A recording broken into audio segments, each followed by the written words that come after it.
Plus more than $16 trillion in debt and counting. Does the government have a spending addiction? One top GOP senator says yes, and failing to break it could cost us. Needless to say, we can't go on like this forever. Eventually, we are simply going to run out of money. And no tax increase, no matter how high, will be enough to save us. Senator John Thune will be our next guest. Stick around.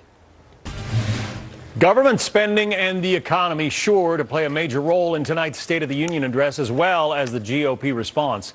Even though President Obama has said the U.S. does not have a spending problem, a new Fox poll shows Americans overwhelmingly believe the country's purse strings are way too loose. Take a look at this. A whopping 83% of Americans say the federal government does have a spending problem. South Dakota Republican Senator John Thune agrees, saying Washington is addicted to spending your money. At $16.4 trillion, our nation's total debt is now larger than our entire economy. This means that every man, woman, and child owes a $53,000 share of this debt. That level of spending is unsustainable. The only way to dig ourselves out of this hole and put our country on a sound financial footing is to get spending under control. Senator John Thune joins me now from the Capitol. Senator Thune, President Obama won re-election in part touting the same thing that got him through his first term, which seemed to involve a lot of government spending. How do you turn that around?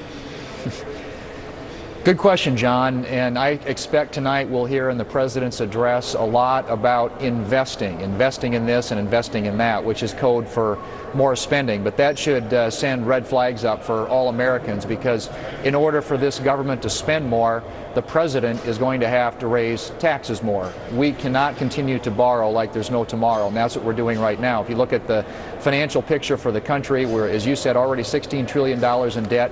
We're going to add another $10 trillion over the next decade, according to the Congressional Budget Office. We've got to get spending and debt under control. The President has not been serious about that, and I hope tonight that he will get serious about controlling spending and debt and getting the economy growing again and creating jobs for working class Americans. You said in that Republican radio address that you gave a couple of weeks ago, you said that reducing our spending and debt will jumpstart our economy and create jobs and opportunities. The President sees it just the opposite. He says you create jobs and opportunities by spending government money, taxpayer money, or money that we borrow.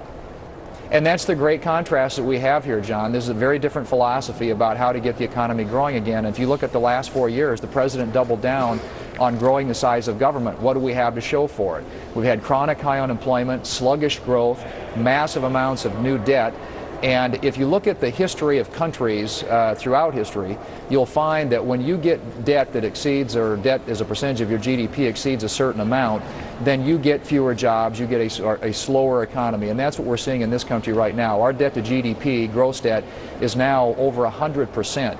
That puts us in the category of countries in Europe, and obviously we don't want to end up like Greece. That's where we're headed if we don't turn this around. So it really does come down, I think, for the President to be willing to acknowledge we've got a debt problem, we've got a spending problem.